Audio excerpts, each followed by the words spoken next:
Hi, West Middle students. Welcome back for your next lesson for IE time. Today I'm going to be reading you a story from a book called Sea Killers by David Orme.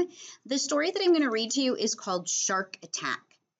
As you listen to the story today, I want you to think about the dangers that the divers encountered. That means what kind of problems did they have when they were diving? What kind of issues did they have to overcome? So again, you're thinking about the dangers the divers encountered. When you finish listening today, go to Canvas and answer the question, what kind of dangers did the divers encounter in the story Shark Attack today? Shark Attack, Chapter 1, The Reef. Gary, Steve, and Sue hadn't dived for 3 weeks. There had been a storm. The sand was stirred up. This made it hard to see underwater. Now the water was clear again. The wildlife was great. It was Steve's turn to stay on the boat. Sue and Gary were diving. Sue showed thumbs up, and they fell backward into the water. Sue hoped the reef hadn't been hurt by the storm, but something had changed. They saw a dark shape. A boat. It was a small cruiser. Gary wrote on his board, "Must have sunk in the storm." What if the crew of the boat hadn't escaped?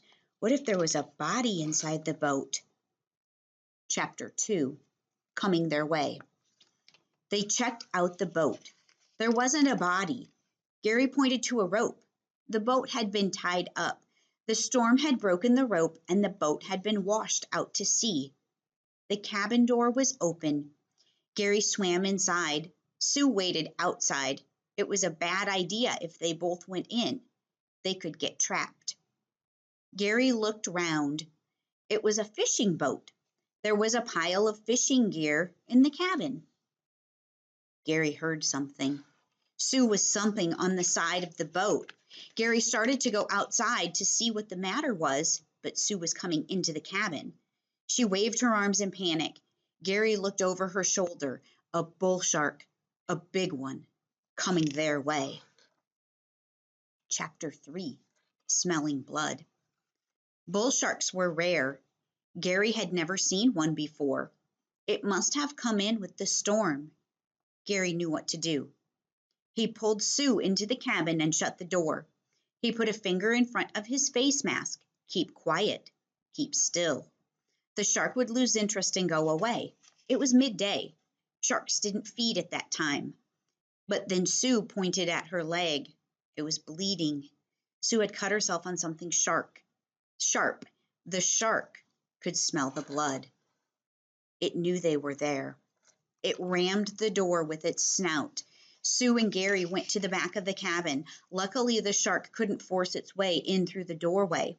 How long would the shark stay there? Sue checked her air supply. Only enough for another half an hour. Then what?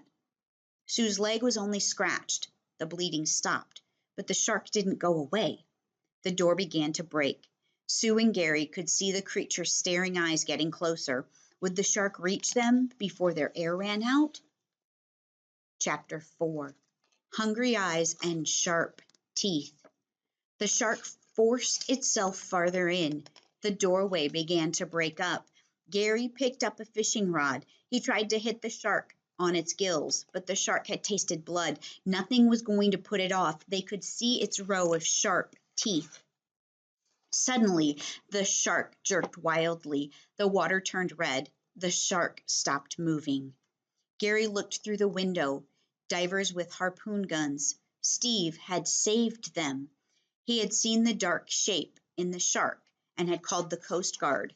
The rescue team had dropped from a helicopter just in time. I hope you enjoyed this story, Shark Attack, from the book Sea Killers. I want you to think back or go back and listen if you need to again to the dangers that the divers encountered in the story. Go over to Canvas and answer what kind of dangers did the divers encounter. Thank you.